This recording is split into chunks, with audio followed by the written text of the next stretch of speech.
En este episodio rápido de Ben, sígueme, vamos a revisar los capítulos 25 al 28 de Mosía. Si puedes, dale me gusta y suscríbete al episodio. Me ayudaría bastante. Ten en cuenta también que esto está disponible en podcast, en Apple, iTunes y Spotify, o la aplicación que elijas para tus podcasts, y también en YouTube. Aquí estamos. Todas estas facciones se han reunido, ¿no? Tenemos a los nefitas, por supuesto, que están con los molequitas, ¿verdad? Esos son en realidad dos grupos aquí en Zarahemla.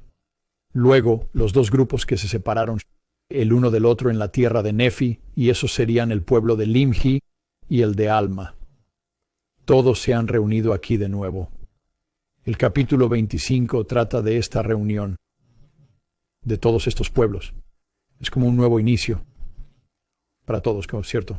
Deben invitar a todas estas personas a integrarse, presentarlos y revisar los registros. Quizás tener una ceremonia, pero es claramente un tiempo de mucha emoción, novedad. Es un gran momento en Zarahemla. Aprendemos cosas sobre esta gente. Primero se reúnen en dos grupos, y esto probablemente exactamente como se haría. Tienes a todos los nefitas, por así decirlo, en un grupo, y a todos los mulequitas en otro grupo, ¿verdad?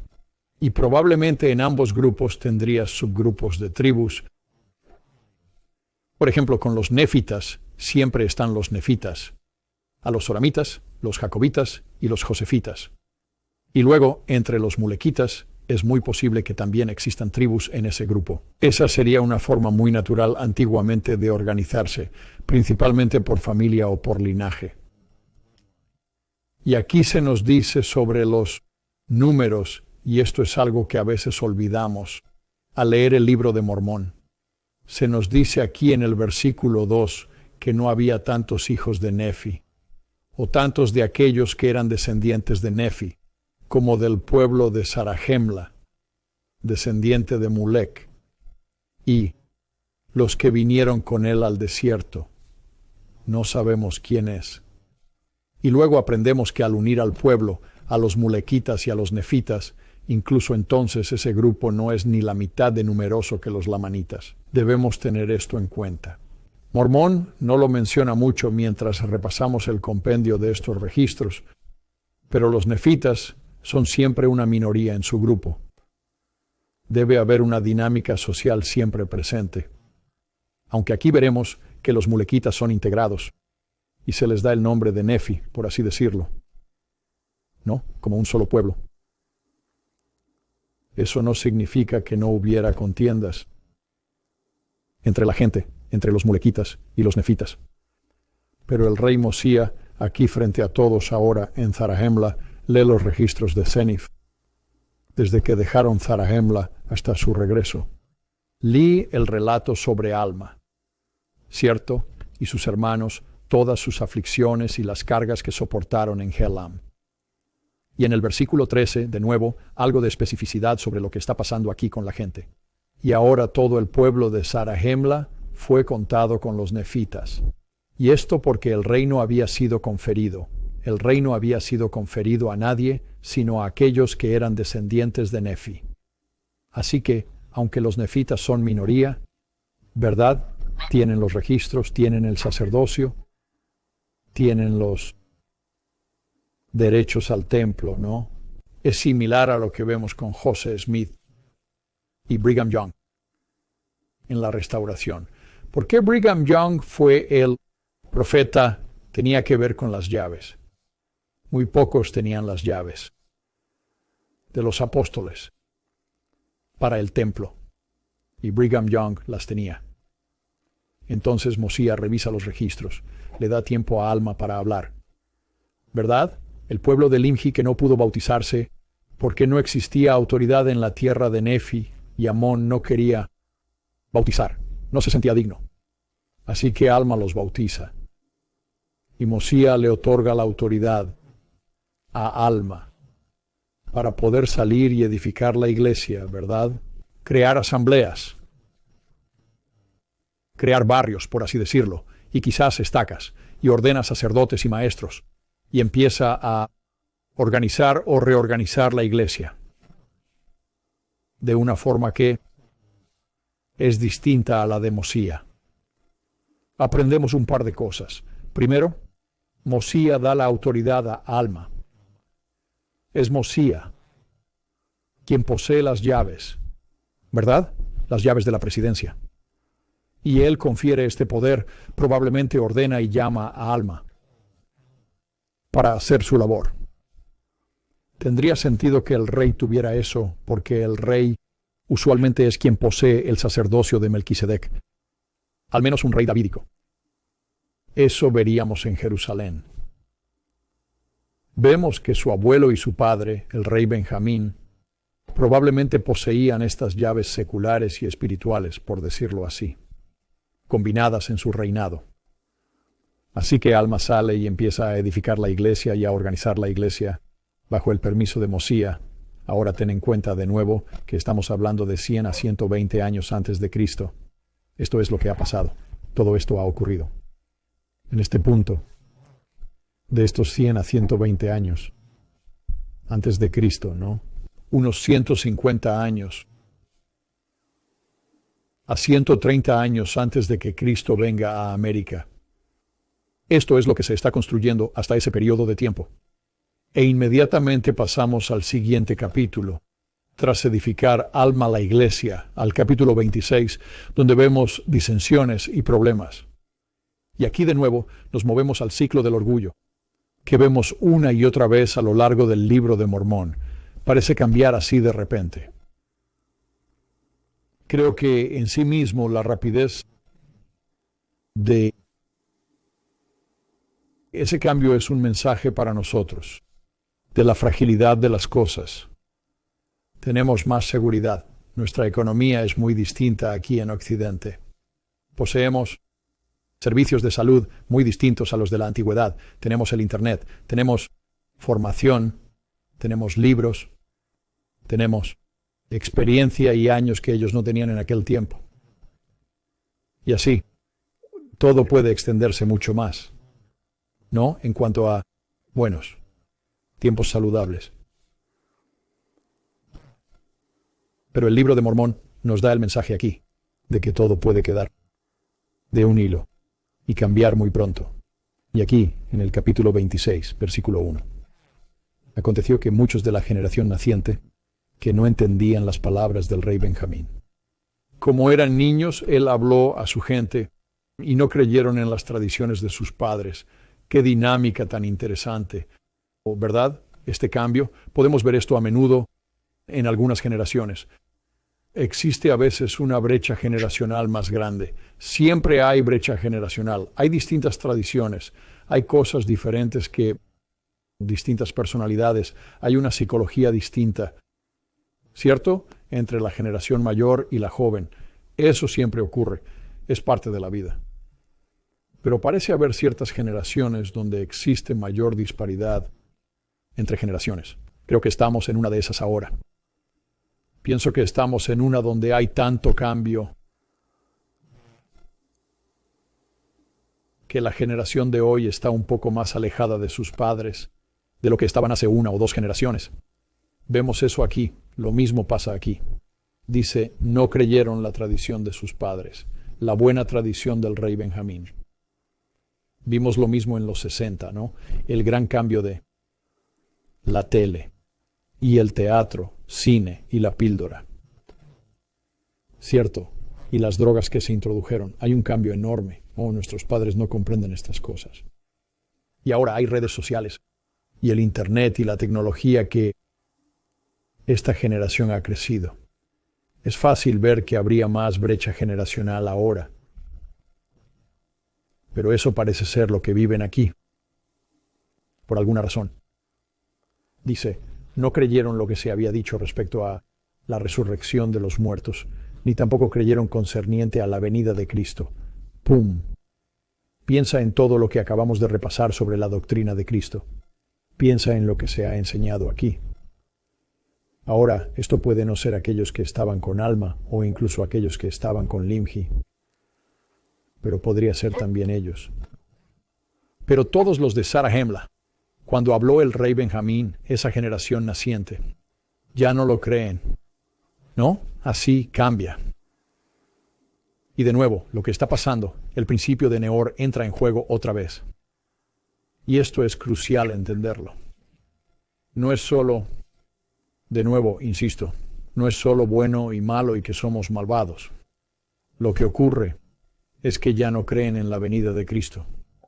Así que tienes que deshacerte de eso si quieres apaciguar a otros y a ti mismo en un nivel espiritual más bajo.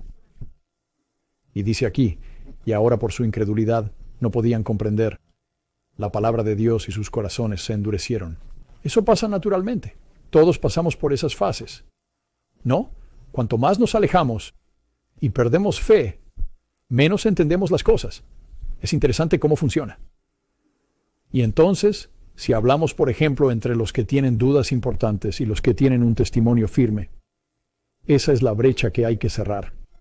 No es solo, ¿por qué no crees? ¿Por qué no haces esto? Debe haber algo de creencia.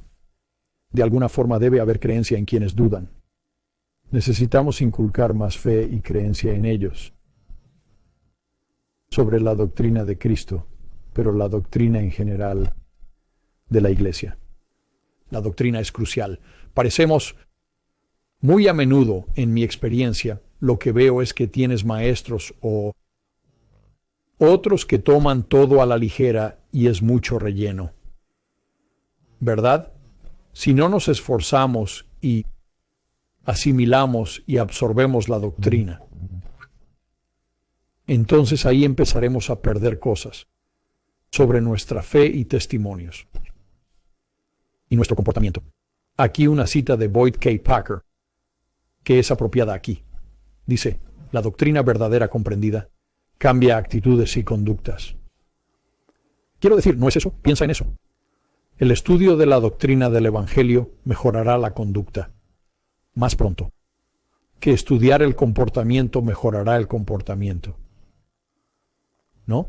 Cuanto más profundicemos y entendamos la doctrina, más nuestro comportamiento y fe estarán anclados en la verdad. Y así, a menudo queremos hablar específicamente solo sobre el comportamiento, o añadir relleno y entretenimiento a todo. Pero debemos entrar en la doctrina. Esto será cada vez más importante, conforme los ataques a la Iglesia y la doctrina sigan aumentando. Y debemos aprenderlo. Debemos enseñarlo a nuestros hijos. Debemos enseñarlo a los demás. Necesitamos aferrarnos a las doctrinas de la Iglesia para poder soportar esos dardos de fuego. Bruce R. McConkie menciona algo aquí también. Dice, una cosa es enseñar principios éticos. No, por supuesto queremos enseñar ética. Honestidad, castidad, todo esto es importante. Pero hay algo subyacente. Él dice, es algo muy distinto. Proclamar las grandes verdades doctrinales que son el fundamento del verdadero cristianismo. ¿Cierto? Él separa ambas. Están los principios, pero está la doctrina que es la base de esos principios. Es sólo cuando la ética del Evangelio está ligada a las doctrinas del Evangelio, que descansan en un cimiento seguro y obtienen la plena operación en la vida de los santos. No, de nuevo, por eso creo que este programa Ven, Sígueme es genial, pero necesitamos ir más allá de solo una historia superficial de el Libro de Mormón. ¿Cierto? Necesitamos profundizar en estas doctrinas y anclarnos firmemente a ellas. Así que hay un grupo grande pero minoritario que ahora disiente de la Iglesia, que no cree en la venida de Cristo. Es lo mismo. ¿Verdad? Lo mismo que ya vimos con todos. Esto es lo que vemos en los versículos 6 y 7. Dice, porque sucedió que engañaron a muchos con sus palabras lisonjeras, los que disienten. Y vean si han vivido esto hoy. ¿Cierto? Quienes estaban en la Iglesia y les hicieron cometer muchos pecados. Por eso fue necesario que los que pecaron, que estaban en la Iglesia, debieran ser amonestados por la Iglesia. O sea, advertidos. ¿Verdad? Por la Iglesia. O sea, nos estamos adentrando en todo este asunto de la justicia y la misericordia aquí. ¿cierto? De marcar una línea y la tolerancia. Y cómo estas dos cosas interactúan. Son dos caras de la moneda que están constantemente en conflicto. Y es parte de nuestra experiencia mortal, creo, tratar de entender esto y trabajar con ello. Eso es lo que es todo el plan de salvación. ¿Verdad? Es el juicio con la ley. Juicio según los mandamientos. Y la gracia de nuestro Salvador Jesucristo. Pero no puedes dejar una por la otra. No puedes dejar la justicia. No funciona así. Y así verás a veces en la iglesia, en la política o en cualquier ámbito, verás un fuerte impulso hacia la justicia, justicia, justicia. Así tiene que ser. Y no hay tolerancia para nada. Y hay niveles más altos de juicio. ¿Verdad? En política eso significaría moverse más a la derecha. ¿Verdad? Eso sería más una característica de moverse a la derecha, porque te estás moviendo más hacia el orden, más y más hacia el orden. Pero cuanto más te adentras y te centralizas en eso, sin mirar hacia la gracia y la misericordia, más te mueves hacia la ley inferior. Y no puedes vivir de esa forma. Y no puedes tener una sociedad que funcione así. Y el Evangelio no funciona de esa forma. Eso no significa que los mandamientos no sean esenciales. Lo son. Porque intentamos ser como el Salvador. Pero si nos restringimos a eso y perdemos de vista el otro lado, entonces tenemos un problema. Y lo mismo sucede desde el otro lado. ¿Cierto? Puedo salir y eso es mucho más un movimiento hoy en nuestra sociedad en conjunto. Y en la iglesia. Es bueno, toleraremos todo. Toleraremos esto, toleraremos aquello. No juzgamos nada, no juzgamos a nadie. Vivir y dejar vivir, ¿cierto? Y ciertamente hasta cierto grado quieres tener algo así en la iglesia. Hasta cierto grado existe la idea del arrepentimiento. Existe la idea de la gracia, la caridad y el amor por aquellos que cometen errores, por ejemplo, o que tienen dificultades con las cosas. Pero puedo llevar eso demasiado lejos, ¿verdad? Puedo decir, voy a tolerar todo. ¿Y por qué esto es malo y aquello también? Y entonces tengo ese conflicto, ¿cierto? Me he movido demasiado hacia un lado. Así que debo mantener ambos juntos. Esas son las leyes superior e inferior. Tengo que trabajar con ambos. Y la razón por la que los tenemos, si lo piensas, ¿cierto?, es la creación. Son dos elementos de la creación. Y eso es crearnos en el plan de salvación. Necesitamos justicia y necesitamos misericordia y gracia. Debes tener ambos. Alma no sabe qué hacer con estos disidentes en la iglesia. Hay un problema. ¿Qué toleras? ¿Qué no toleras? Lo lleva ante Mosía, quien también, al parecer, es su superior espiritual, en esta jerarquía fluida, y en el sacerdocio. Y Mosía dice, no haré esto, asumiré la responsabilidad de lo secular. Tú asumes la responsabilidad en la iglesia. Sabemos que hoy esa es una buena forma. Y así Alma derrama su alma y aprende que debe haber una línea trazada. ¿O cierto? Quieres amar a todos e incluso cuando están disintiendo quieres bajar a su nivel y levantarlos. Pero muchas veces cuanto más lejos vas no les ayudas en nada y dañas a la iglesia. Hay una línea que trazar. El Señor responde a Alma, que derrama su alma. Y dice, el que quiera escuchar mi voz será mi oveja. Y a él lo recibiréis en la iglesia. Y yo también lo recibiré. Porque he aquí, esta es mi iglesia. Cualquiera que sea bautizado será bautizado para arrepentimiento, y a quien quiera que recibáis, creerá en mi nombre, y a él lo perdonaré libremente. O sea, los errores ocurrirán. Y ahí no queremos inclinarnos al juicio. Pero debe haber espíritu de arrepentimiento. ¿Verdad? Debe haber penitencia. Es interesante, dice aquí. Quien sea bautizado será bautizado para arrepentimiento. Así que cuando nos bautizamos, estamos asumiendo eso, ¿cierto? Que estamos siendo bautizados en su nombre. Así que estamos tomando el nombre del Señor, el nombre de Jesucristo. Y hacemos un convenio. Y así, si vamos a vivir una vida pecaminosa o no vamos a estar en actitud de arrepentimiento, entonces realmente ya no estamos tomando su nombre, ¿cierto? Estamos tomando su nombre en vano en ese punto. Y el Señor se vuelve duro con esto. ¿verdad? Dice, mira, si alguien comete errores, pagué por sus pecados. Los perdonaré si se arrepienten.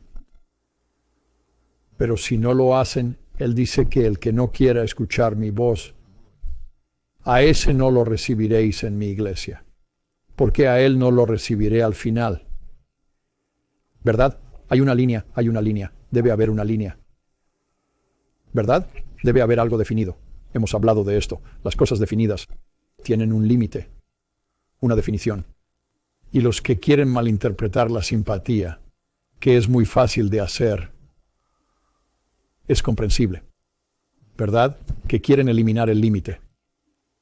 Eso causa un problema. Ese no es el camino del Señor. Él lo dice aquí. Hay fronteras. Pero otra vez en 30, sí. Y siempre que mi pueblo se arrepienta, Él recalca esto. Yo les perdonaré sus transgresiones contra mí. Y dice, y vosotros también debéis perdonar vuestras ofensas mutuamente. ¿Verdad el perdón? Ese es el neshar del que hablamos. Es llevar las cargas ajenas y perdonarse unos a otros. Así funciona la economía espiritual en la iglesia. Y Él dice que aquel que no perdona las transgresiones de su prójimo, o sea, si te inclinas hacia el juicio total, ¿cierto? Cuando Él dice que Él se arrepiente, Él mismo se ha traído a sí mismo bajo condenación. Entonces, otra vez, si pensamos en la transacción, la deuda, ¿verdad? Si no perdonamos a quien se arrepiente, ese pecado nos cae a nosotros. Se traslada hacia nosotros. Esa deuda recae sobre nosotros. Se les ha quitado a ellos, pero ahora pasa a nosotros. Algo interesante es que al hablar con Alma, el Señor le dice esto. En el versículo 20 dice, tú eres mi siervo. ¿Sabes? Hablamos de siervos. Y yo hago un convenio contigo de que tú tendrás la vida eterna. Y tú me servirás y saldrás en mi nombre y reunirás a todas mis ovejas. Por lo tanto, Alma ha hecho tantos sacrificios y ha sido en una posición de confianza total en el Señor. Piénsalo. ¿Cierto? Me parece a mí que donde existe la confianza, eso es lo que es la fe, ¿cierto? Eso es lo que yo creo que es la fe. Es simple y llanamente, es confianza. Al apoyarnos más en el Señor y desarrollar nuestra confianza en Él, esa es la clave, ¿cierto? Entonces eventualmente llegamos a un punto en el que no solo nuestro conocimiento aumenta a un conocimiento más perfecto, pero parece ser que esa fe o la confianza se vuelve tan grande en un punto que realmente regresa a nosotros. Eso parece pasar aquí, donde el Señor dice, confío en ti. Y por eso tendrás vida eterna, tendrás exaltación, ¿verdad? Llamamiento y elección seguros. El Señor lo explica en la sección 132, versículo 49. Dice, yo soy el Señor tu Dios, y estaré contigo hasta el fin del mundo. Es bueno saberlo. Y por la eternidad, porque de cierto sello sobre ti tu exaltación. Quiero decir, qué increíble de escuchar, ¿cierto? Y prepararé un trono para ti en el reino de mi Padre Celestial. Con Abraham. ¿Por qué mencionas a Abraham? Bueno, recuerda que el nuevo y sempiterno convenio es también llamado el convenio de Abraham. Él es el icono en muchos casos, aparte del Salvador, del sacerdocio de Melquisedec, del nuevo y sempiterno convenio, de la ley mayor y del poder sellador. Tenemos a Elías, claro está, y otros profetas de Melquisedec que representan esto, pero es Abraham quien es el padre, ¿verdad? Su descendencia va a ir por toda la tierra y convertir la tierra, o predicar el evangelio a la tierra, al menos. Y aquellos que entran en eso y son sellados, son simiente de Abraham, ya sea literal o figurativamente. Pensamos en la parábola que Jesús nos da sobre el hombre rico y Lázaro. Recuerda que el hombre rico, Lázaro es un pobre mendigo, ¿cierto? Y él está con los perros. Y el hombre rico vive una vida grandiosa y Lázaro no. Pero al final, tras la resurrección, es Lázaro. ¿Quién? ¿A dónde va? Él va al seno de Abraham. ¿Por qué Abraham en la parábola? Porque el entendimiento de la doctrina es que es el icono del nuevo y sempiterno convenio, con él será sellado bajo el convenio. Y eso es exaltación y vida eterna. Eso dice aquí en la sección 132. Y vamos al capítulo 27, aquí. Y voy a repasar los primeros versículos aquí porque hay un par de principios importantes, creo, que sacamos de esto. Dice aquí, por cierto, mira el principio del resumen del capítulo. La forma en que Bruce R. McConkie y su equipo lo han puesto. Ellos dicen, Mosía prohíbe la persecución y ordena la igualdad. ¿Verdad? ¿Qué significa igualdad? Que todos serán tratados igual. Eso significa. No quieres corromper el significado de la palabra. El versículo 1 dice, y ahora aconteció que las persecuciones que fueron infligidas a la iglesia por los incrédulos llegaron a ser tan grandes que la iglesia empezó a murmurar. Mira qué rápido cambia. Y a quejarse a sus líderes sobre el asunto, y se quejaron ante Alma. Y Alma presentó el caso ante su rey Mosía, y Mosía consultó con sus sacerdotes. De nuevo aquí, Mosía es el que realmente está a cargo. ¿Qué hace Mosía tras consultar? Viene a reunir un consejo y vamos a revisar esto, ¿cierto? Él dice, y aconteció que el rey Mosía envió una proclamación por toda la tierra, que ningún incrédulo debería perseguir a ninguno de los que pertenecían a la iglesia de Dios. Así que esta es una nueva ley que se pone en marcha, ¿verdad? Es como la primera enmienda de Mosía. Parte importante de cualquier civilización que tendrá éxito, ¿verdad? Cuanto más abiertos seamos y no estemos atados a nuestras creencias religiosas al punto de querer que todos hagan lo mismo, ¿verdad? Donde tienes una teocracia tan fuerte, ahí es donde tienes problemas, ¿verdad? No eres abierto ni tolerante. Pero aquí es en defensa de la iglesia, que él sale y dice, mira, todos deben permitir a todos, quienes son miembros de la iglesia, predicar libremente sin ser perseguidos por su religión. Y me imagino que iría en ambos sentidos, ¿cierto? Y podemos ver esto, por ejemplo, en el mundo musulmán, ¿verdad? Nuestros hermanos en países musulmanes, cuando están en una posición donde son muy estrictos con sus propias reglas y no permiten la libertad de religión para otras religiones, eso en sí mismo se convierte en un problema para su prosperidad. Puedes observar cuando los otomanos u otros estaban en una posición un poco más liberal en ese sentido, de tolerar religiones y otros pueblos. Entonces, prosperaban.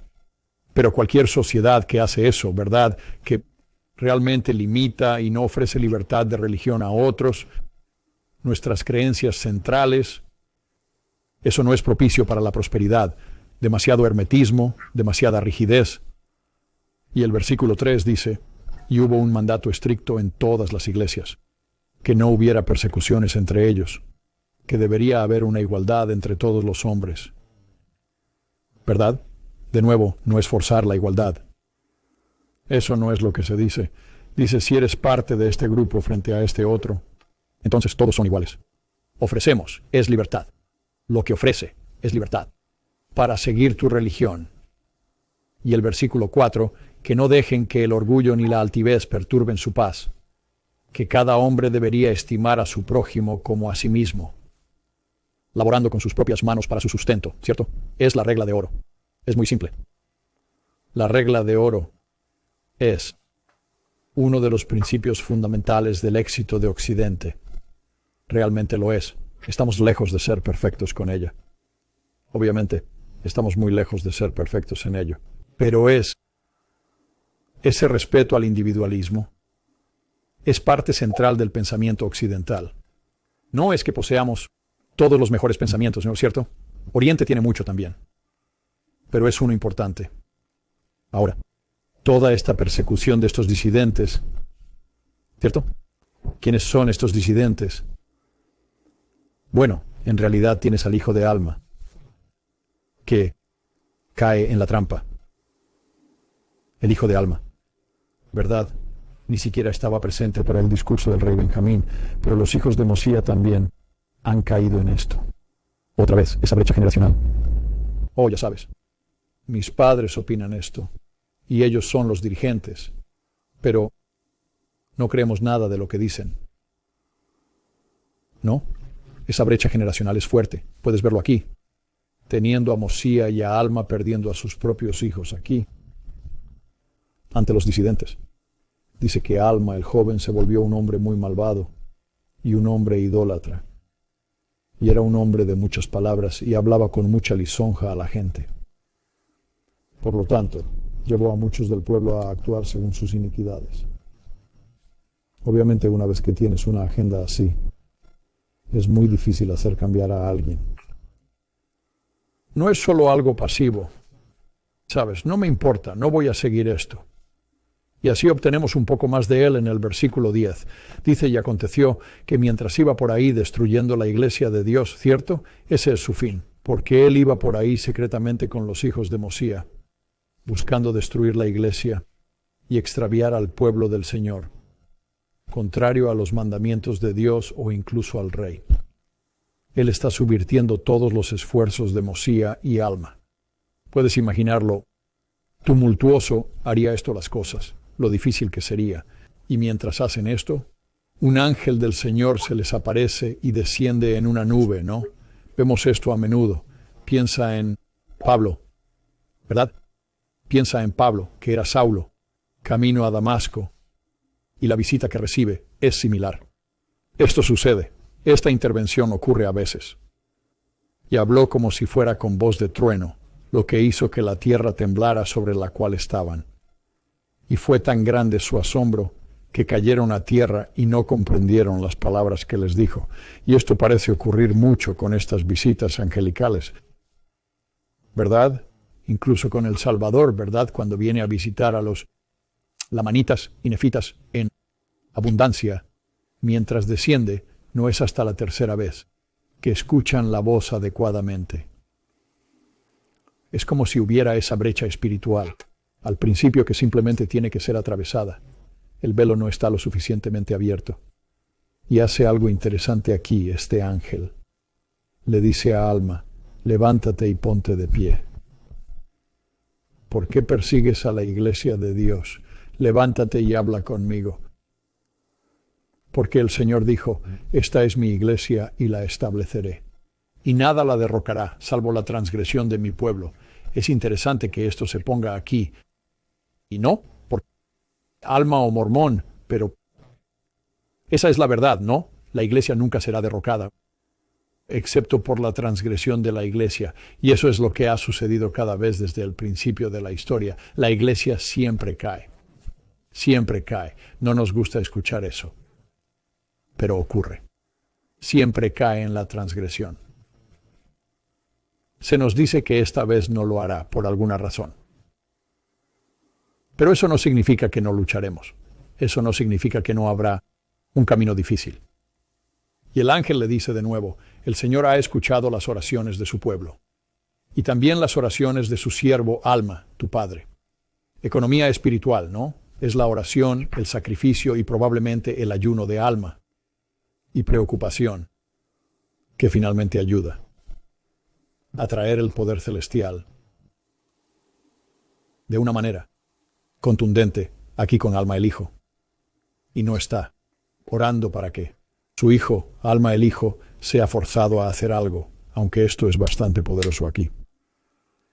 Dice aquí, él oró con mucha fe respecto a ti para que pudieras ser llevado al conocimiento de la verdad.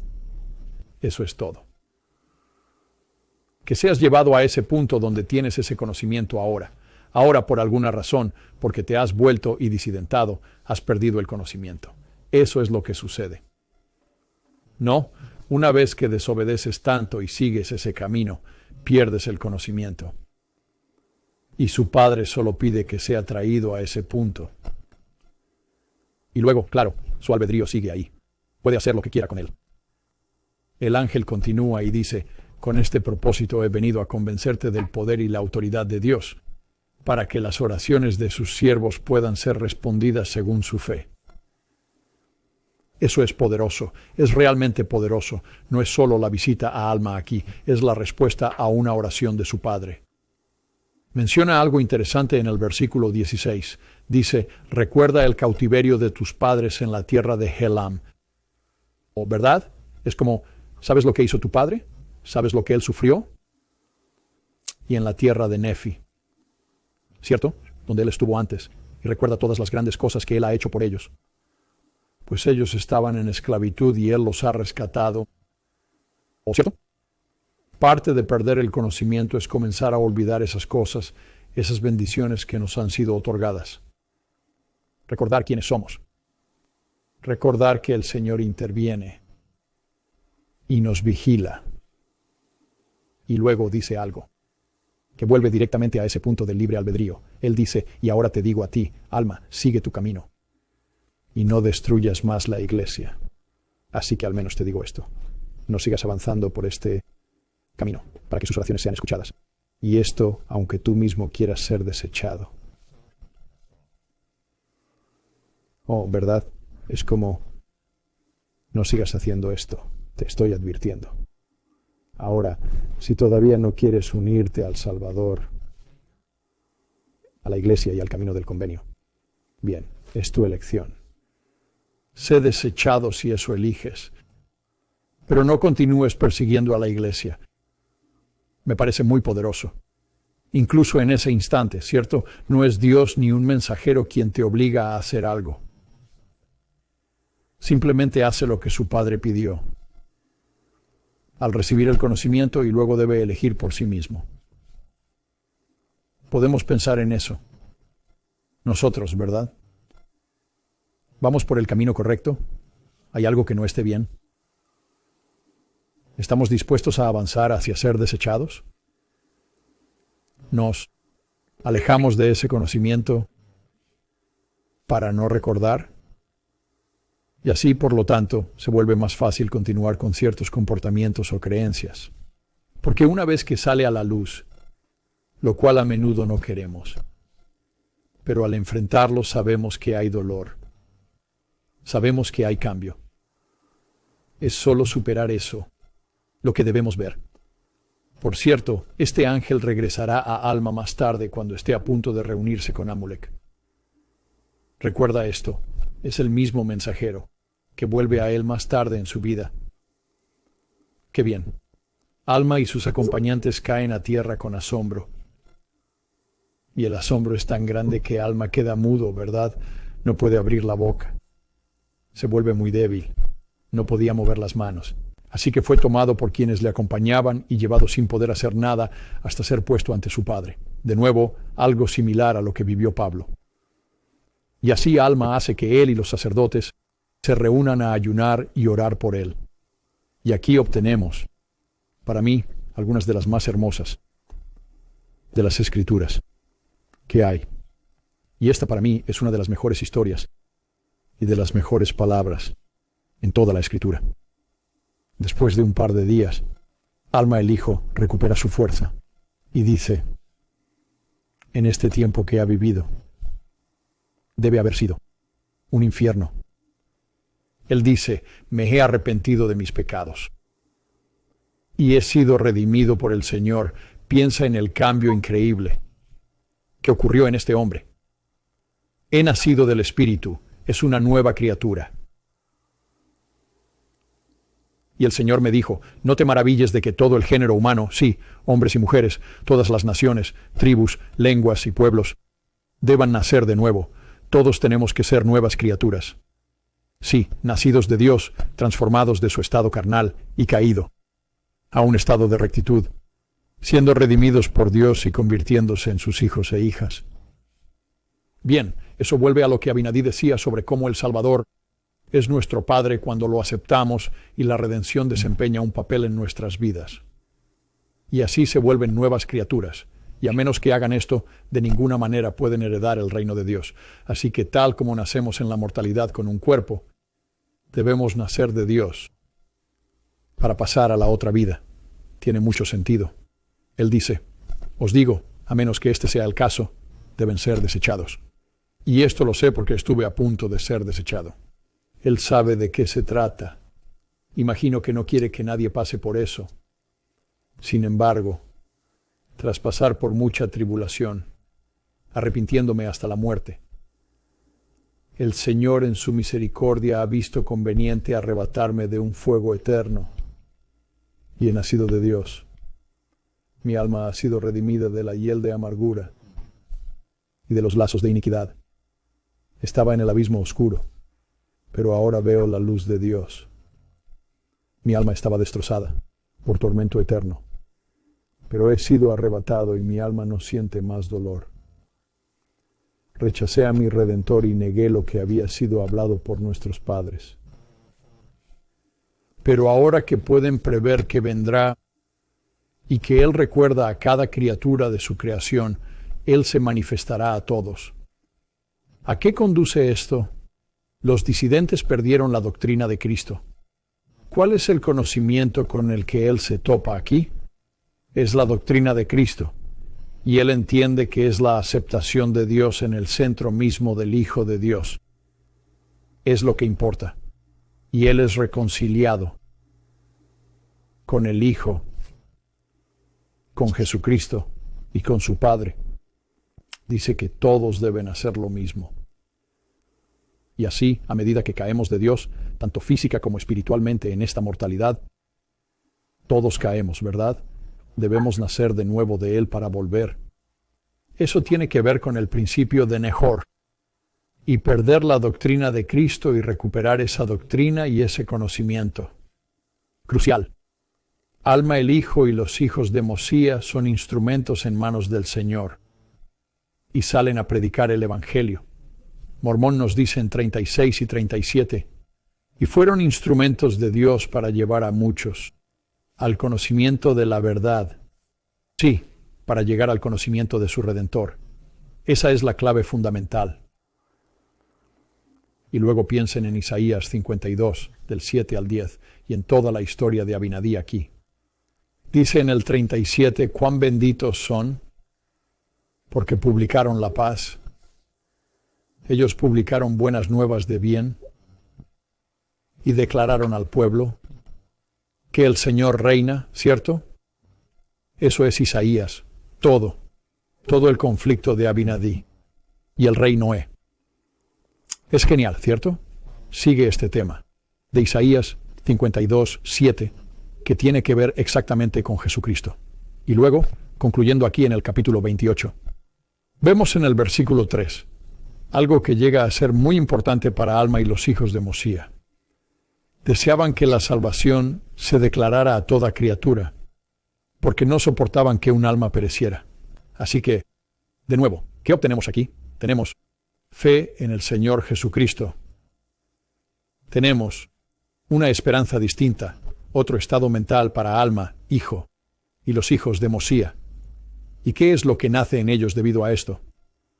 Es una gran caridad hacia cada persona. ¿Verdad?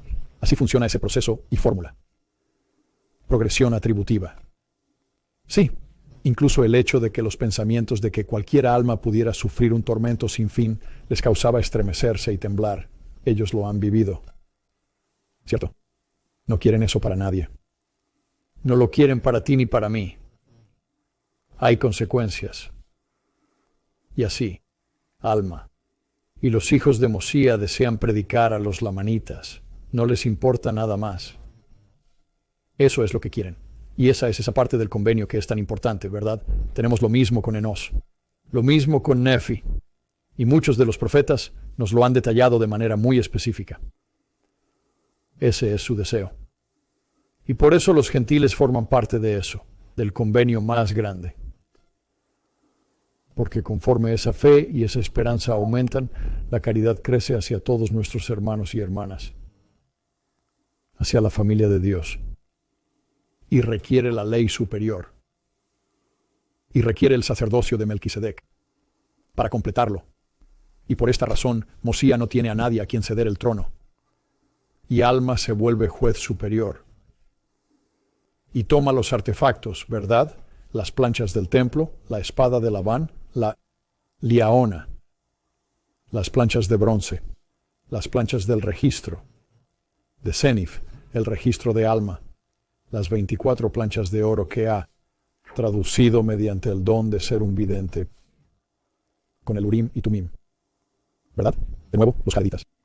Siempre se insertan aquí a lo largo del Libro de Mormón. Son una gran parte de su cultura y su doctrina, y su historia y su doctrina, sus experiencias llegan a ser parte de los nefitas, y un compendio de ello es el libro de Éter. No es todo, pero un compendio tal vez de la piedra, ¿verdad?, que fue dada al abuelo Mosía originalmente. Y es un registro que les recordaba lo que sucedería si perdían la doctrina de Cristo y caían en iniquidad, ¿verdad? Son aniquilados, todos. Cuando la doctrina de Cristo es tu valor principal, entonces prosperas y hay vida. Cuando la quitas, todo se desmorona. ¿Qué tan importante es esta historia escrita que tenemos? ¿Qué tan importante es que, empezando con Lehi, ¿cierto?, terminamos con este registro y los jareditas, y que Senif y Alma hayan escrito todas estas cosas hasta llegar a Moroni? ¿Cuán importante es que tengamos los registros de la Biblia, que tengamos lo que José Smith produjo mediante la traducción del libro de Abraham, y doctrina y convenios y la perla de gran precio? La mayoría de las personas a lo largo de toda la historia no han tenido esa historia disponible para ellos. La habrían tenido en forma de relato, la habrían tenido en forma de poemas y coros y canciones, bailes y dramas, pero no como nosotros. Podemos pasar páginas, hacer scroll y tenemos todo lo que queremos. Creo que es un nivel superior de responsabilidad. Así que él reúne todos estos registros y el Urim y Tumim y se los da a Alma. Alma tiene ese llamamiento, ¿verdad? Es el vidente. Y obtenemos esa mención aquí por Mormón, porque, de nuevo, es importante entender esta transmisión de estas cosas. Recuerden, no es solo el libro de Mormón, lo que José Smith recibe de Moroni, ¿verdad? En esa caja de piedra están todos los artefactos. Y así es importante entender que de lo que está hablando aquí al volver al resumen de la página 92 a.C., son los mismos artículos. Estos son los mismos artículos que José Smith termina teniendo. Y eso es lo peculiar del libro de Mormón. Es que se transmite de profeta a profeta a profeta a profeta, todo el camino desde Moroni hasta José Smith. Eso lo hace único entre las escrituras antiguas. Y Mormón nos guía por otros capítulos aquí. Las experiencias de Alma, Alma el joven, Mosía y los hijos de Mosía.